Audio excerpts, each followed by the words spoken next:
한때 한국에 가장 인기 있는 스포츠 중에 하나가 권투였습니다. 권투와 레슬링이었죠. 그게 1970년대의 일이었습니다. 지금은 K1, 로드 FC 이런 것들이 권투의 인기를 다 빼앗아갔죠.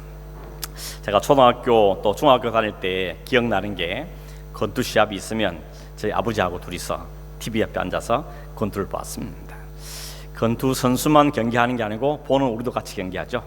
몸에 힘이 들어가고 또 잘하면 함성을 지르고 그런 기억이 납니다. 그때 유명한 선수들 가운데 외국 선수도 많았지만 한국 선수들 가운데는 기억난 이름들이 홍수환, 유재두, 유명우, 장정구, 문성길 이런 사람들이었습니다. 혹 연세 좀 드신 분들은 기억나는 분이 있으리라 생각 들으십니다. 그 중에 제일 그래도 기억에 많이 남아있는 사람이 홍수환이라는 선수였죠. 홍수환 선수가 1974년도에 처음으로 세계 챔피언이 되었습니다. 15회 판정승을 통해서 챔피언이 됐는데, 챔피언이 되자마자 인터뷰에서 말한지 아십니까? 혹 기억나십니까? 엄마 나 챔피언 먹었어 이래가지고 발칵 이렇게 사람들에게 회자됐던 일이 있습니다. 그것보다는 1977년도에 그가 카라스키아라는 선수를 이기고 세계 챔피언이 된 그 경기가 아주 인상 깊게 남아있죠. 제가 궁금해가지고 유튜브를 한번 찾아봤습니다. 딱 치니까 그게 남아있더라고요. 보면서 그 짜릿했던 그 경험을 다시 한번 느낄 수 있는 그런 시간이었습니다. 여러분 아시겠지만 그 카라스키아라는 선수가 11전 11승 11KO였습니다. KO승.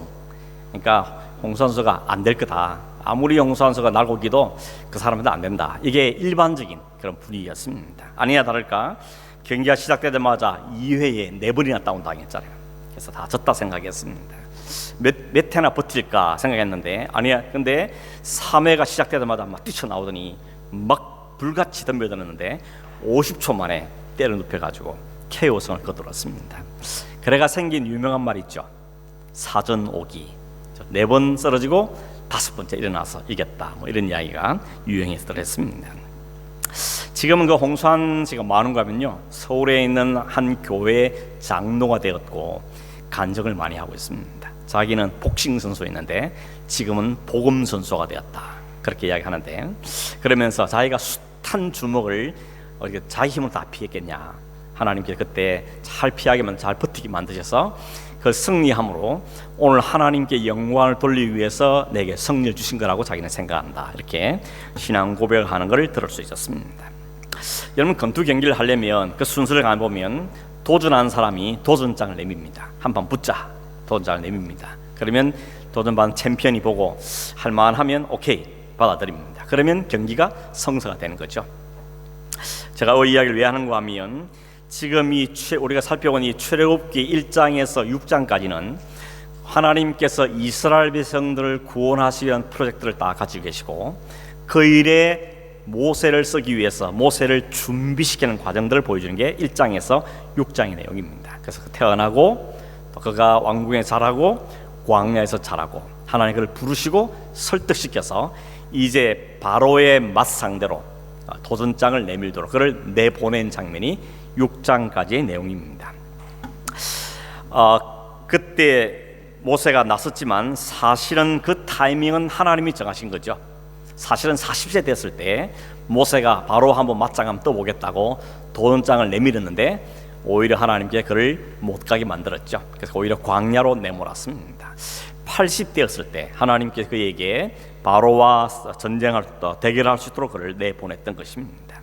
그래서 드디어 7장부터 12장까지는 모세와 바로가 대결하는 장면입니다. 사실 엄격히 따지면 모세가 아니고 모세를 보내신 하나님과 바로의 대결이다 이렇게 볼 수 있겠습니다.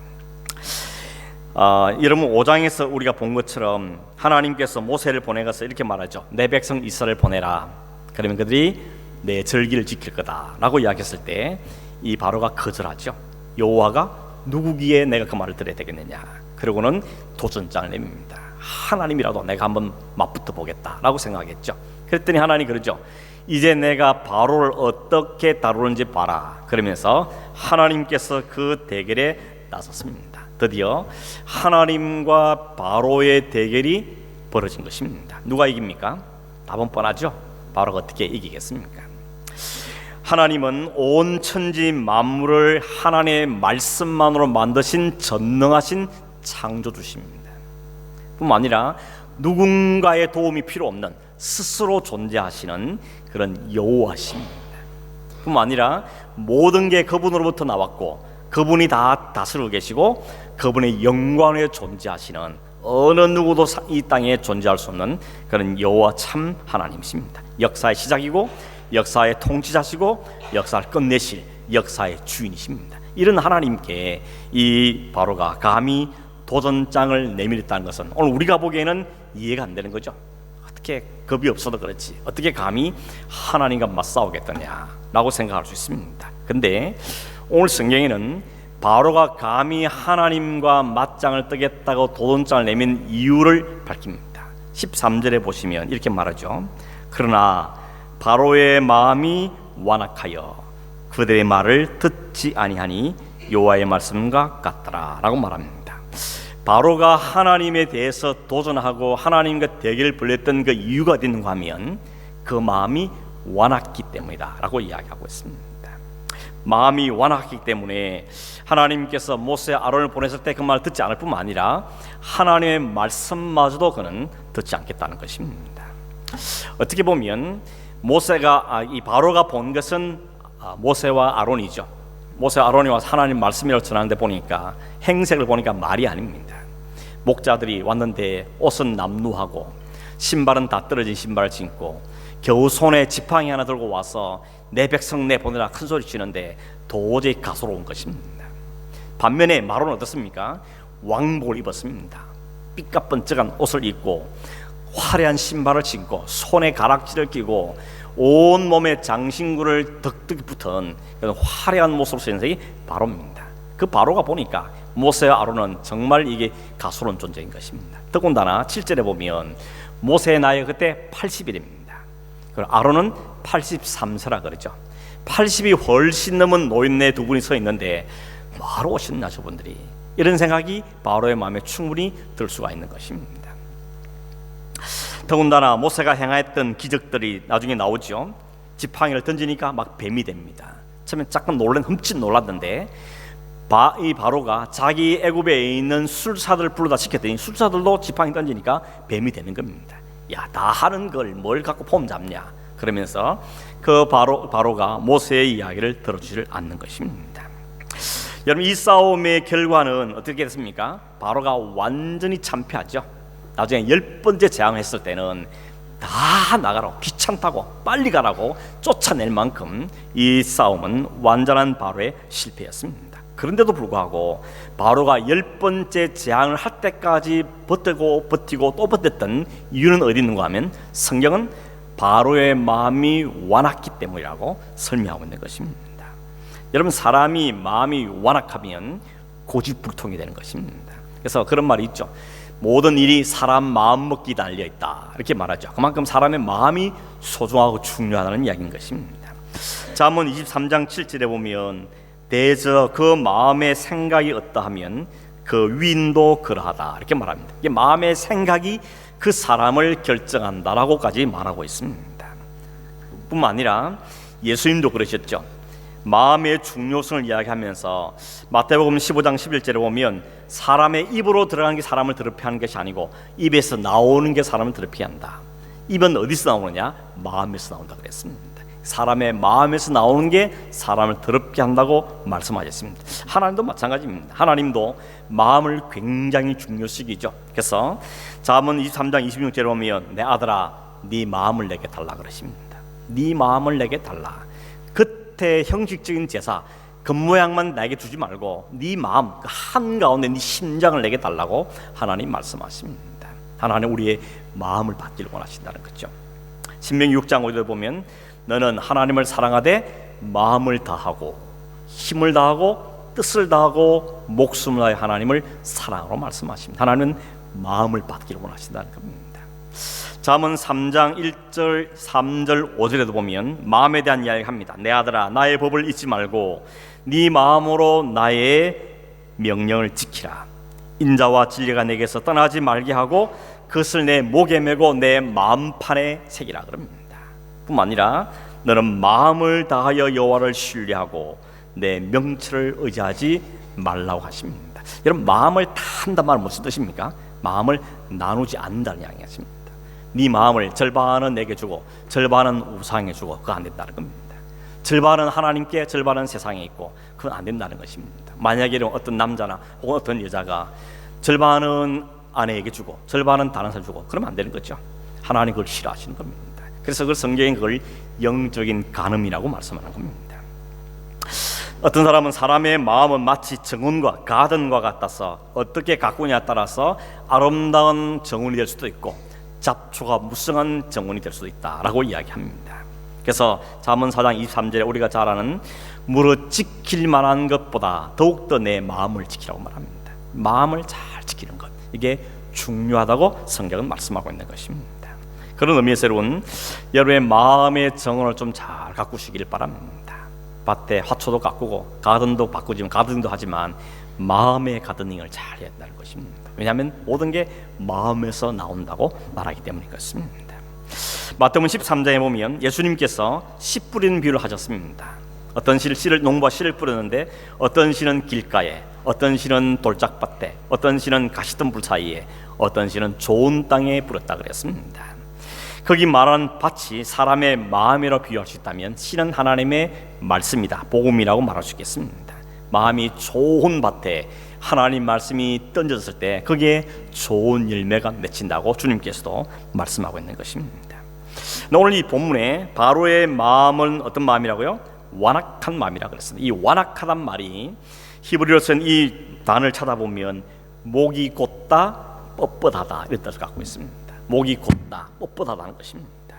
영어 성경에도 hardened heart라 그러죠. 딱딱해진 마음, 굳어버린 마음을 이야기합니다. 그래서 다른 번역성에도 보면 완고하다, 고집이 세다, 혹은 강박하다 이런 번역들을 하고 있습니다. 이 단어는 예수님이 산상설교에만 했던 가난한 마음으로 완전히 다른 겁니다.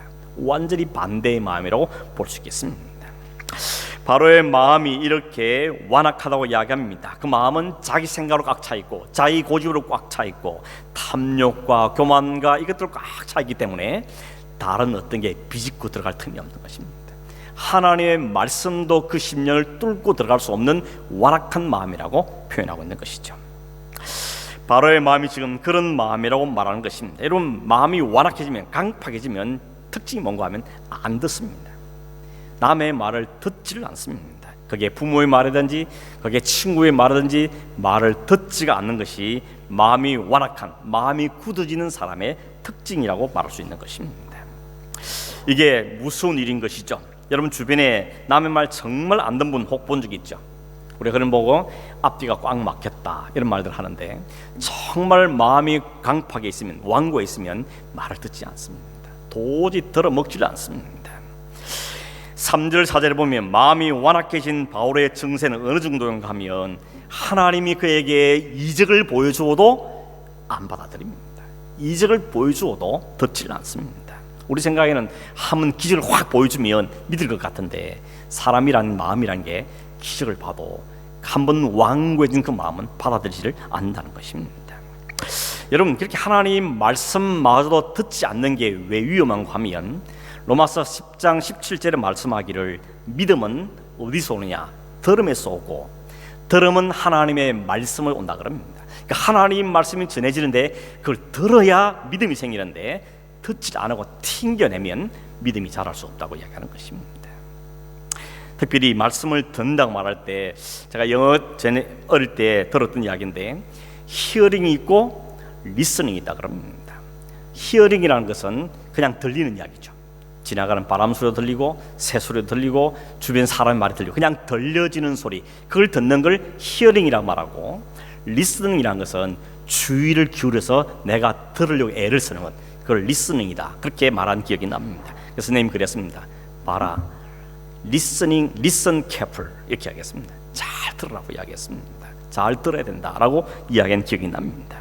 여러분, 하나님 말씀을 들을 때 히어링 하지 마시고 리스닝 하시길 바랍니다.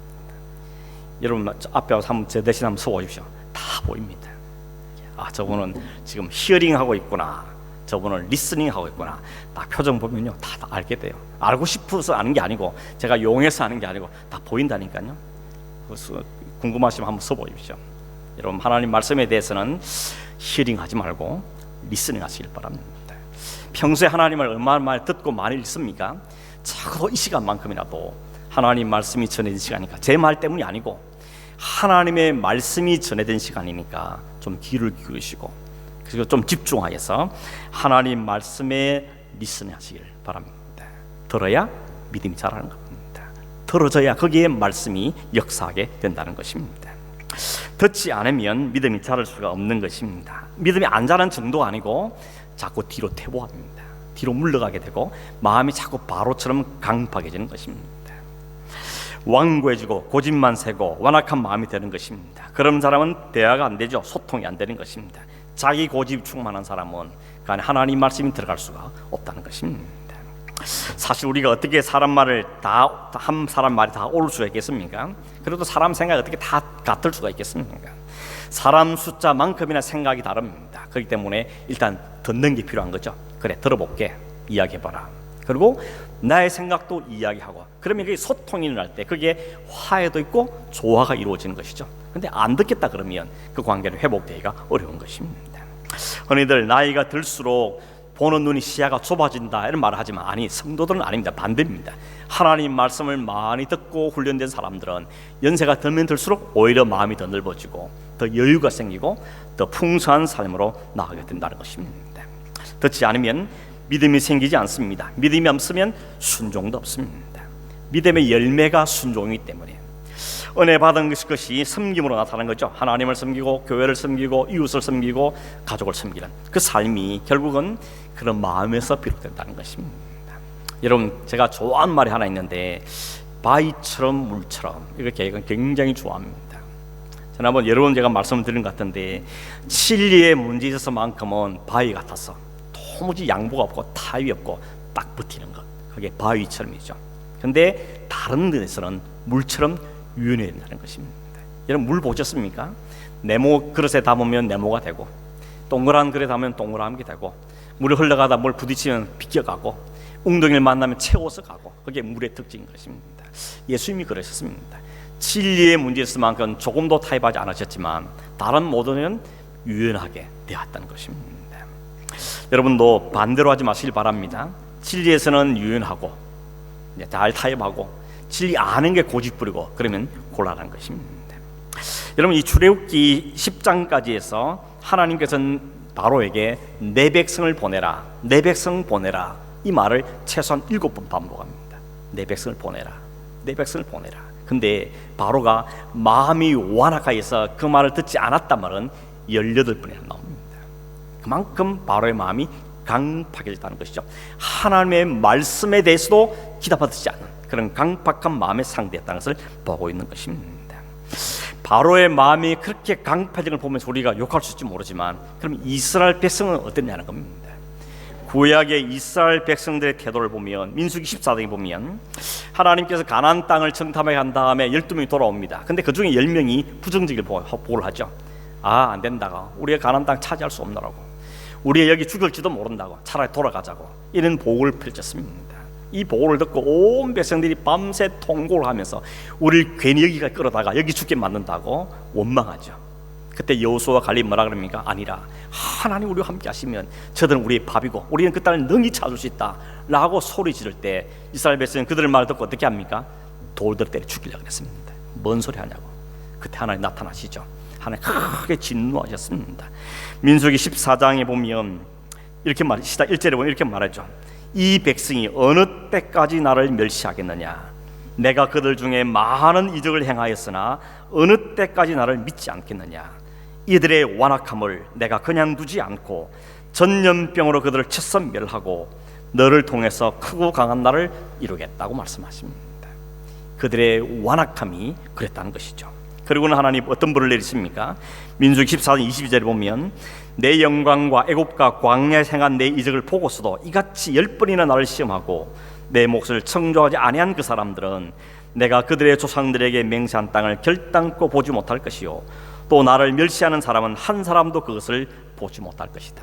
그 그 마음의 완고함으로 하나님 말씀을 받아들이지 않은 백성들에게 하나님은 가나안 땅을 들어가지 못하게 하십니다. 너희들 다음 세대에게 이 땅을 주겠다고 하나님은 그들에게 진노하시던 것입니다. 하나님의 탄식과 진노하게 했습니다.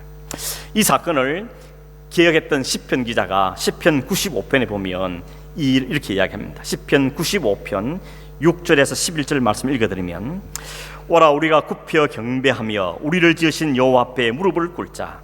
그는 우리의 하나님이시요 우리는 그가 기르신 백성이며 그의 손이 돌보시는 양이기 때문이라. 너희가 오늘 그의 음성을 듣거든 너희는 머리바에서와 같이 또 광야의 마사에서 지냈던 날과 같이 너희 마음을 완악하게 하지 말지어다. 그때 너희 조상들이 내가 행한 일을 보고서도 나를 시험하고 조사하였도다. 내가 40년 동안 그 세대로 말미암아 근심하여 이르기를 그들은 마음이 미혹된 백성이라 내 길을 알지 못한다 하였도다. 그러므로 내가 노하여 맹세하기를 그들은 내 안식에 들어오지 못하리라 하였노라. 이스라엘 백성들도 별다를 바 없더라는 것입니다. 그러면 신약인 사람은 어떻습니까? 신약의 가장 대표적인 예수님의 제자들을 보십시오. 마가복음 6장에 보면 예수님께서 낮에 오병이어의 기적을 베풀었습니다. 떡 5개와 물고기 2마리로 5,000명이 넘는 많은 사람을 배불리 먹였습니다. 그리고 남은 게 12바구니나 됐다 그랬습니다. 그 일이 있은 그날 밤에 제자들이 배를 타고 바다를 건너갑니다. 근데 바람이 붑니다. 풍랑이니까 배가 흔들리니까 위험에 빠졌습니다. 근데 예수님께서 바다 위를 걸어서 제자들이 있는 배를 가까이 왔습니다.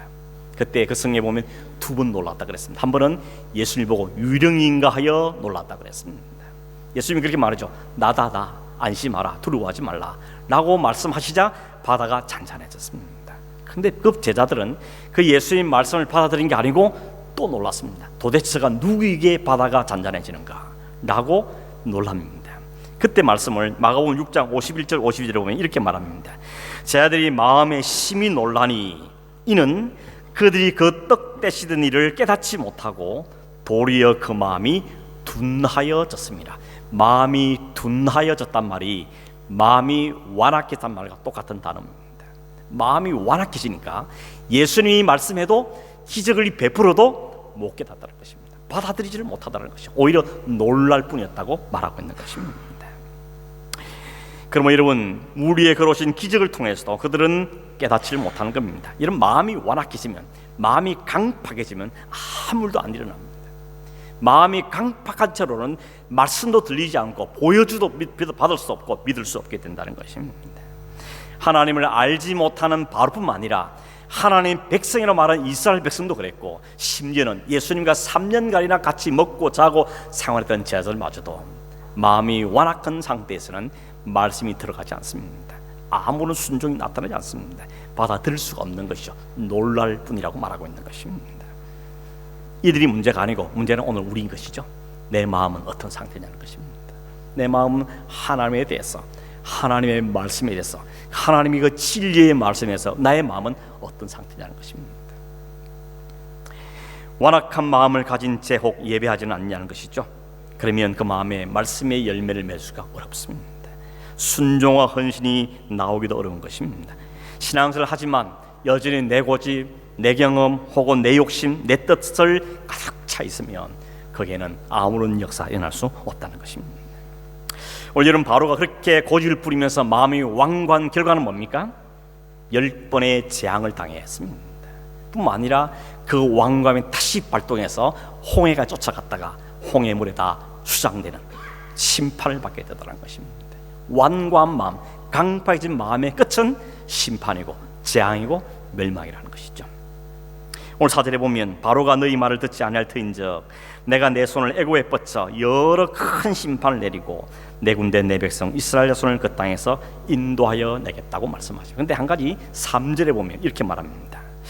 내가 바로의 마음을 완악하게 하고 라고 말하죠. 여기 나는 누구죠? 하나님입니다. 하나님이 바로의 마음을 완악하게 했다고 말합니다. 그러면 바로 책임은 없는 거 아닙니까? 하나님이 완악하게 만들었으면 하나님 책임이 아니냐 이렇게 말할지 모릅니다. 이 말씀의 의미를 잘 설명해 주는 게 로마서 1장입니다. 여러분, 로마서 1장 18절 32절에 보면 하나님의 진노가 불의한 백성들에게, 하나님의 말씀을 받아들이지 않은 자들에게 심판으로 임한다고 말씀합니다. 근데 어떻게 심판하느냐? 그 방법을 말하기를 3번 반복하는 단어가 있습니다. 그게 뭔가 하면 내버려 둔다는 겁니다. 24절, 26절, 28절 1장 24, 26, 28절에 3번 반복된 단어가 내버려 둔다는 겁니다. 24절에는 그들의 마음의 정욕대로 내버려 둔다. 그들이 정욕이 불타는데 그 마음대로 내버려 둔다는 겁니다. 26절에는 그들의 부끄러운 욕심, 그 부끄러운 디자이에 그냥 내버려 둔다는 것입니다. 28절에는 그들이 하나님 두기를 싫어하는 마음을 그대로 내버려 둔다는 겁니다. 여러분, 하고 싶은 대로 내버려 둔다, 이게 자유죠. 근데 그 자유가 사람들을 온전한 자로 이끌어가냐면 그렇지 않다는 것입니다. 인간은 자기가 하고 싶은 대로 내버려 두면 절대 선한 쪽으로 가지 않습니다. 인간은 그냥 자유를 주면 세상을 아름답게 만드는 게 아니고 세상을 더 파멸로 이끌어가는 것이 세상의 모습입니다. 오늘 세상이 우리가 뻔히 보고 있지 않습니까? 세상이 점점 살기 좋아진 것 같지만 어느 쪽으로 발달되고 있습니다. 악한 쪽으로 점점 발달되고 있는 것입니다. 뭐 세상 말하기 전에 저와 여러분이 그렇지 않습니까? 그냥 자유를 주면 여러분이 정말 하나님 기뻐하는 쪽으로 열심히 달려갑니까? 아니면 반대로 갑니까? 인간의 그 욕심, 그 마음에 그냥 내버려두면 그것은 심판과 멸망이 될 수가 없다는 것입니다. 예레미야 23장에 보면 이런 말이 있습니다. 항상 그들이 나를 멸시하는 자에 이르기를 너희가 평안하리라 여호와의 말씀이니라 하며, 또 자기 마음이 완악한 대로 행하는 모든 사람의 이르기를 재앙이 너에게 임하지 아니하리라 하였느니라. 하나님을 멸시한 자들에게 평안할 거라, 하나님 마음이 완악한 자들에게 재앙이 안 임할 거라라고 말했다 그럽니다. 이건 거짓말입니다. 이건 거짓된 선자가 하는 말이었습니다. 너희들이 네 마음대로 해도 괜찮아, 하나님의 완악한 마음을 가지도 아무 일도 안 일어나 라고 말했다는 겁니다. 그건 거짓말이었습니다. 진짜 말은 뭔가 하면 23장 17 바로 뒤에는 18절에 말하기 이렇게 말합니다. 누가 여호와의 회의에 참여하여 그 말을 알아들었으며 누가 귀를 기울여 그 말을 들었느냐. 보라, 여호와의 노여움이 일어나 폭풍과 회오리 바람처럼 악인의 머리를 칠 것이라. 여호와의 진노가 내 마음에 뜻하는 바를 행하여 이루기까지는 그치지 아니하나니 너희가 끝날에 그것을 완전히 깨달으리라. 강팍한 마음, 완고한 마음을 가진 자의 머리를 친다 말은 뭔가 하면 그 머리를 쳐서 깨닫게 만든다는 것입니다. 마지막 날에 이게 잘못된 거구나 깨닫게 만든다고 말씀하고 있는 것입니다. 잠언 28장 14절에도 말하기를 여호와를 항상 경외하는 자는 복되거니와 마음을 강팍하게 하는 자는 재앙에 빠질 것이라고 말합니다. 여호와를 경외하는 자에게 복을 약속하시지만 마음이 강팍한 자에는 재앙이라고 말씀하고 있는 것입니다. 여러분과 여러분의 가정이 또 우리 교회가 여호와를 온전히 경외함으로 복에 가는 삶이 되기를 바랍니다. 그러려면 어떻게 해야 됩니까? 마지막인데 오늘 우리 어떻게 해야 우리의 마음이 강팍하지 않고 부드러운 마음, 우리 마음이 완고한 마음이 아니라 순종하는 마음, 그런 마음이 될 수 있겠냐는 것입니다. 그 말씀이 어디서 우리의 답을 찾는가 하면 에스겔서 36장 24절에 28절의 말씀입니다. 이렇게 말합니다. 내가 너희를 여러 나라 가운데서 인도하여 내고 여러 민족 가운데서 모아 데리고 고국 땅에 들어가서 맑은 물을 너희에게 뿌려서 너희로 정결하게 하되 곧 너희 모든 더러운 것에서와 모든 우상 숭배에서 너희를 정결하게 할 것이며, 또 새 영을 너희 속에 두고 새 마음을 너희에게 주되 너희 육신에서 굳은 마음을 제거하고 부드러운 마음을 줄 것이며, 또 내 영을 너희 속에 두어 너희로 내 율례를 행하게 하리니 너희가 내 규례를 지켜 행할지라. 내가 너희 조상들의 준 땅에서 너희가 거주하면서 내 백성이 되고 나는 너희 하나님이 될 것이다. 이 말씀은 에스겔 선지자가 바벨론 포로 간 사람들에게 한 예언입니다. 하나님께 장차 너희를 다시 이 땅에 돌아오게 하되 맑은 물로 씻길 것이고 너희의 모든 너를 정결하게 할 것이며 내 안에 새 영, 새 마음을 부어주어서 부드러운 마음으로 바꿀 것이라고 말합니다. 여기 말의 주는 뭡니까? 내가입니다. 이 내가 누구죠? 하나님이십니다. 이 일을 하나님께서 하시겠다는 것입니다. 하나님께 여러 차례 선지자에게 말하고 기회를 주었지만 깨닫지 못하고 마음이 완고한 그 백성들을 하나님은 그들을 불쌍히시고 하나님께서 일을 하시겠다고 말씀하는 겁니다. 이유는 하나뿐이죠.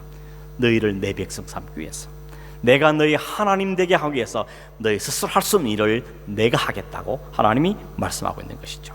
모든 죄로 더러워지고 우상숭배로 더러워진 너희들을 맑은 물로 정결하게 할 것이고 그 마음에 새 영, 새 마음을 부어주어서 굳은 마음을 제거하고 부드러운 마음을 줄 것이며 하나님의 말씀에 순종하는 내 백성으로 삼겠다. 하나님의 선언입니다. 하나님 그렇게 하시겠다는 겁니다. 이 말씀이 그대로 성취된 사건이 사도행전 2장에는 성령이 오시는 사건이 되는 것입니다. 여러분, 성령이 오시니까 죄들이 바뀌죠. 그렇게 완고하고 강포했던 그 마음들이 다 부드러워지고 하나님 말씀을 받아들이고, 오히려 그동안 예수님을 통해 3년 동안 따라 들었던 그 말씀이 다 이해가 되기 시작하고 깨달아지기 시작합니다. 뿐만 아니라 그 방에서 뛰쳐나가서 생명을 걸고 복음을 위해서 섬기는 그런 믿음의 삶을, 순종의 삶을 살기 시작한 겁니다. 성령께서 일을 행하셨던 것입니다. 성령께서 우리 안에 역사하실 때 어떤 일이 벌어진다 그럽니까? 사랑과 희락과 화평과 오래 참음과 자비와 양선과 온유와 충성과 절제의 열매가 우리에게 맺힌다는 겁니다. 우리가 성품을 열심히 개발해서 그걸 맺는 것이 아니라 성령의 열매라는 것입니다. 성령이 내 안에서 역사하기 시작할 때 맺혀진 열매가 그런 것이라고 성경은 우리에게 이야기하고 있는 것입니다.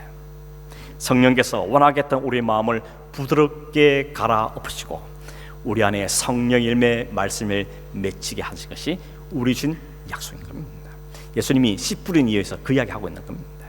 길가에 뿌려주고 돌짝바에 뿌려주고 가시밭에 던졌습니다. 그냥 두면 거기에는 열매를 기대할 수 없습니다. 그런데 참 신기하게도 이스라엘 농사법은 한국과 반대라는 거죠. 한국에는 열심히 밭을 갈아가지고 돌도 다 제거하고 가시덤불 제거하고 좋은 흙을 만든 다음에 일항을 만들고 거기에 씨를 뿌립니다. 근데 이스라엘 농사법은 씨를 뿌려놓고 그 밭을 갈아엎는다는 것입니다. 그렇게 보면 어떤 이야기입니까? 하나님께서 농부가 그 일을 하는 것이죠. 그 밭을 갈아엎어서 부드러운 흙으로 돌을 제거하고 가시를 제거하고 흙을 부드럽게 만든 다음에 거기에 뿌려진 그 씨에 열매를 기대할 수 있다는 것입니다. 그 일을 누가 한다는 겁니까? 그 일은 밭이 하는 게 아니고 농부가 하는 겁니다. 농부가 밭을 갈아엎습니다. 그 농부가 누굽니까? 하나님이시죠. 하나님께 복음을 뿌려놓고 우리의 심령을 갈아엎어서 우리의 심령에서 열매를 맺게 만드는 것이 하나님, 농부신 하나님 성령께서 하실 일이라고 우리에게 말씀하고 있는 것입니다. 그래서 이 비유의 주어는 씨나 밭이 문제가 아니고 하나님이 그걸 하신다는, 천국이 너희 임하면 천국이 너희 심령을 갈아엎어서 너희 심령에 천국의 열매를 맺게 하겠다는 것이 주님의 가르치는 것입니다. 천국은 이와 같다고 말씀하시면서 천국 비유로 이 말을 주었던 것입니다. 그것이 하나님께서 하신 일입니다. 그리고 지금도 성령께서 우리 안에 그 일을 하고 계십니다.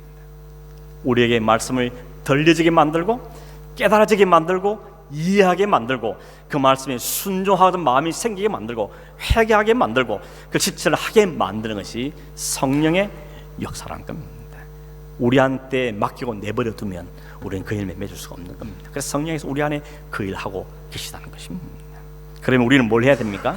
가만히 있으면 성령이 알아서 해줄 겁니까? 우리가 할 수 있는 게 있다면 뭐겠습니까?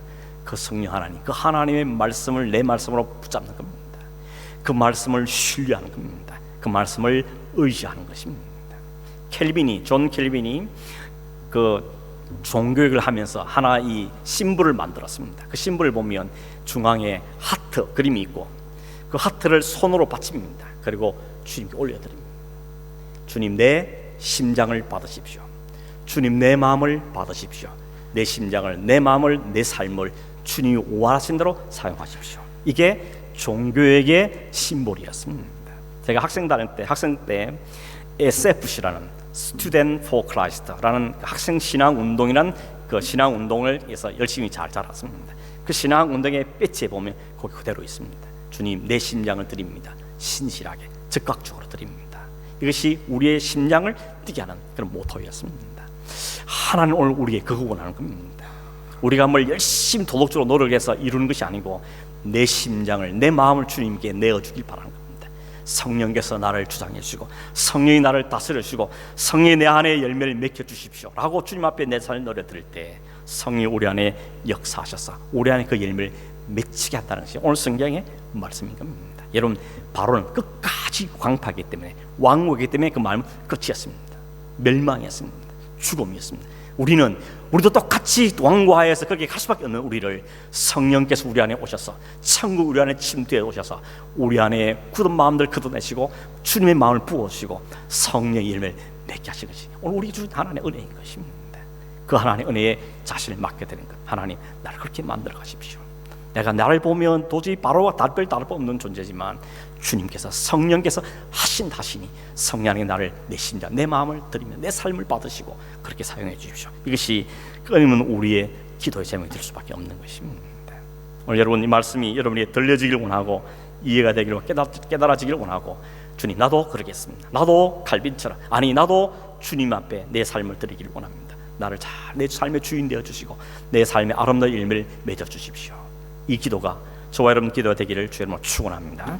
기도하겠습니다. 하나님 아버지, 오늘도 이 바로의 완악한 심령을 보면서 내 마음을 들여다보게 하셨고, 그 바로에게 일어나지 않은 그 놀라운 엄청난 은혜를 우리에게는 이루신 사실 앞에 진실로 감사함을 드립니다. 이 아침에 주님 앞에 고백하옵나니 우리의 심장을 받으시고 우리의 마음을 받으시고 내 삶을 받으시고 주의 영광 위에서 성령의 일매를 우리 삶에도 가득가득 맺혀주셔서 주님의 영광을 받으시고 우리에게도 은혜가 넘치는 삶이 되게 함께하여 주시옵소서. 그와 같이 예수님의 이름으로 기도하옵나이다. 아멘.